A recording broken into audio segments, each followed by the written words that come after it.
সংশ্লিষ্ট সবাই আমরা সেই গতকাল থেকে আমরা দিন রাত্রে কাজ করতেছি এবং আমাদের সমস্ত সর্বশক্তি দিয়ে আমরা এটা মোকাবেলার জন্য বর্তমানে আমাদের প্রস্তুত রয়েছি এবং এই ঘূর্ণিঝড়ের সাথে সাথে যাতে প্রয়োজনীয় খাদ্য চিকিৎসা সামগ্রী এবং স্বাভাবিক যে সমস্ত ঘূর্ণিঝড় এফেক্টেড মানুষের জন্য দরকার সে সমস্ত জিনিস আমরা মজুত রেখেছি এবং আমরা এফেক্টেড এলাকার প্রশাসনের সাথে ডিসিএসপির সাথে সার্বক্ষণিকভাবে আমাদের সচিব সহ আমাদের ঊর্ধ্বতন কর্মকর্তাদের সার্বিকভাবে যোগাযোগ রয়েছে।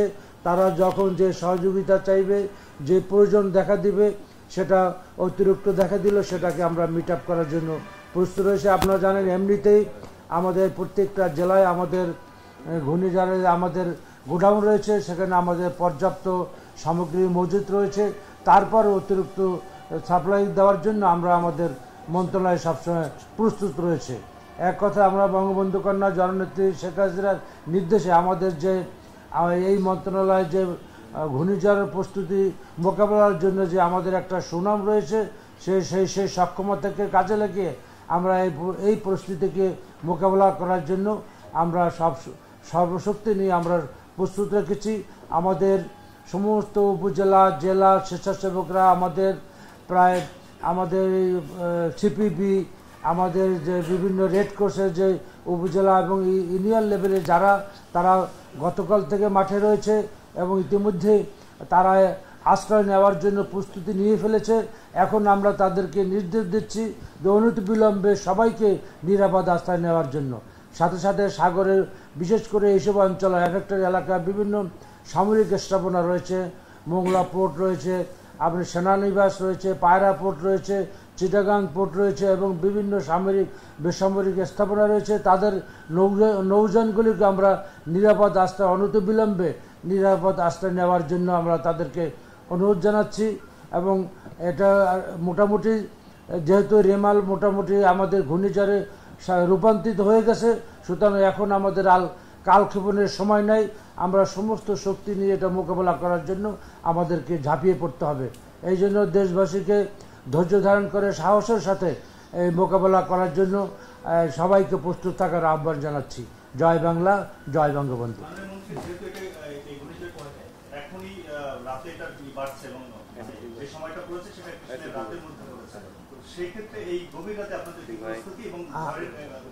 আমরা অনুমান করতেছি রাতের শেষের দিকে অথবা কালকে ভোরের দিকে এটা মহাবিপদ সংকেত পর্যায়ে পৌঁছতে পারে। তো সুতরাং আমরা এখন থেকে নিরাপদ আশ্রয় নেওয়ার জন্য এবং সার্বিক পরিস্থিতিকে মোকাবেলা করার জন্য আমরা মাঠে আসি।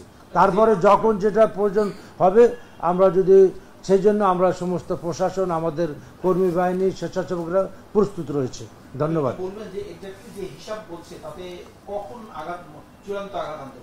এটা ধরেন আগামীকাল ভোর থেকেই এটা প্রাথমিক পর্যায়ে আঘাত শুরু হবে। আগামীকাল এবং সন্ধ্যা পর্যন্ত মধ্যে এটা অতিক্রম করবে বলে আমাদের বর্তমানে পূর্বাভাস যে মনে হচ্ছে আর কি। এখনকার গতিবেগ আমাদের 60 থেকে 88 কিলোমিটার এবং এটা যখন ভোরবেলা এটা মহাবিপদ সংকেত দেখা দিবে তখন এটা 110 থেকে 130 কিলোমিটার পর্যন্ত এটা হতে পারে এবং 8 থেকে 10 ফুট পর্যন্ত প্লাবিত হতে পারে এবং যদি ওই সময় জোয়ার থাকে এটা আরও বাড়তে পারে।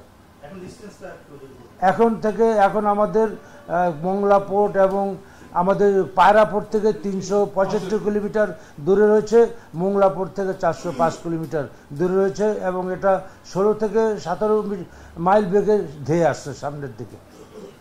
সবাইকে ধন্যবাদ। জয় বাংলা, জয় বঙ্গবন্ধু। Thank you.